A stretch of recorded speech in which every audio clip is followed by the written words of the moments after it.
भगवान शिव को प्रिय ऐसी 11 चीजें जो अर्पित करने से भोलेनाथ हर कामना पूरी करते हैं। जल। शिव पर जल चढ़ाने का महत्व भी समुद्र मंथन की कथा से जुड़ा है। अग्नि के समान विष पीने के बाद शिव का कंठ एकदम नीला पड़ गया था। विष की उष्णता को शांत करके शिव को शीतलता प्रदान करने के लिए समस्त देवी देवताओं ने उन्हें जल अर्पित किया। इसलिए शिव पूजा में जल का विशेष महत्व है। बेलपत्र भगवान के 3 नेत्रों का प्रतीक है। बिल्वपत्र, अतः 3 पत्तियों वाला बिल्वपत्र शिव जी को अत्यंत प्रिय है। प्रभु आशुतोष के पूजन में अभिषेक व बेलपत्र का प्रथम स्थान है। ऋषियों ने कहा है कि बेलपत्र भोले भंडारी को चढ़ाना एवं 1 करोड़ कन्याओं के कन्यादान का फल एक समान है। भगवान के 3 नेत्रों का प्रतीक है बेलपत्र। आंकड़ा। शास्त्रों के मुताबिक शिव पूजा में 1 आंकड़े का फूल चढ़ाना सोने के दान के बराबर फल देता है। धतूरा।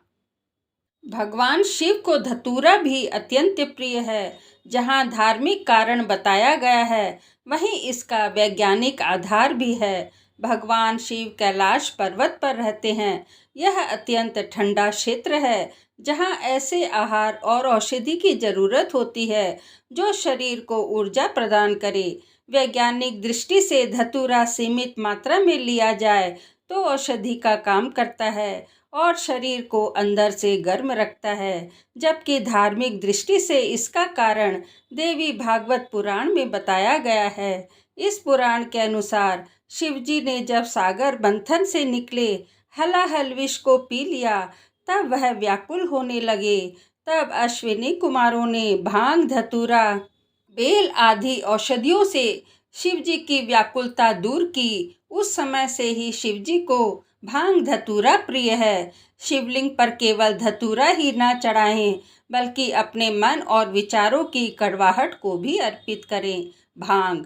समुद्र मंथन में निकले विष का सेवन महादेव ने संसार की सुरक्षा के लिए अपने गले में उतार लिया। भगवान को औषधि स्वरूप भांग दी गई, लेकिन प्रभु ने हर करवाहट और नकारात्मकता को आत्मसात किया, इसलिए भांग भी उन्हें प्रिय है। भगवान शिव को इस बात के लिए भी जाना जाता है कि इस संसार में व्याप्त हर बुराई और हर नकारात्मक चीज को वो अपने भीतर ग्रहण कर लेते हैं और अपने भक्तों का विष से रक्षा करते हैं।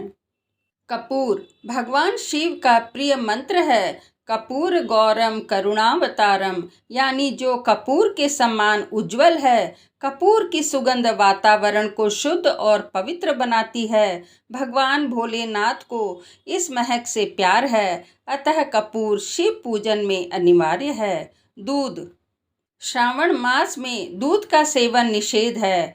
दूध इस मास में स्वास्थ्य के लिए गुणकारी की बजाय हानिकारक हो जाता है, इसलिए सावन मास में दूध का सेवन न करते हुए उसे शिव को अर्पित करने का विधान बनाया गया है। चावल। चावल को अक्षत भी कहा जाता है और अक्षत का अर्थ होता है जो टूटा ना हो। इसका रंग सफ़ेद होता है। पूजन में अक्षत का उपयोग अनिवार्य है। किसी भी पूजन के समय गुलाल, हल्दी, अबीर और कुमकुम अर्पित करने के बाद अक्षत चढ़ाए जाते हैं।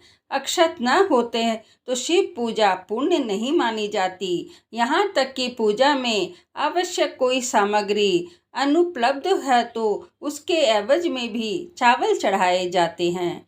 चंदन। चंदन का संबंध शीतलता से है। भगवान शिव मस्तक पर चंदन का त्रिपुंड लगाते हैं। चंदन का प्रयोग अक्सर हवन में किया जाता है और इसकी खुशबू से वातावरण और खिल जाता है।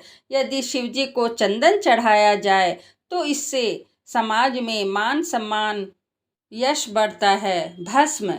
इसका अर्थ पवित्रता में छिपा है। वह पवित्रता जिसे भगवान शिव ने एक मृत व्यक्ति को जली हुई चिता में खोजा है, जिसे अपने तन पर लगाकर वे उस पवित्रता को सम्मान देते हैं। कहते हैं कि शरीर पर भस्म लगाकर भगवान शिव खुद को मृत आत्मा से जोड़ते हैं। उनके अनुसार मरने के बाद मृत व्यक्ति को जलाने के पश्चात बची हुई राख में उसके जीवन का कोई कण शेष नहीं रहता, ना उसके दुख, ना सुख, ना कोई बुराई और ना ही उसकी कोई अच्छाई बचती है। इसलिए वह राख पवित्र है, उसमें किसी प्रकार का गुण अवगुण नहीं है। ऐसी राख को भगवान शिव अपने तन पर लगाकर सम्मानित करते हैं। एक कथा यह भी है कि पत्नी सती ने जब स्वयं को अग्नि के हवाले कर दिया तो क्रोधित शिव ने उनकी भस्म को अपनी पत्नी की आखिरी निशानी मानते हुए तन पर लगा लिया, ताकि सती भस्म के कणों के जरिए हमेशा उनके साथ ही रहे। रुद्राक्ष। भगवान शिव ने रुद्राक्ष उत्पत्ति की कथा पार्वती जी से कही थी। हर हर महादेव। ऐसी ही और वीडियोस के लिए हमारे चैनल को सब्सक्राइब करें। धन्यवाद।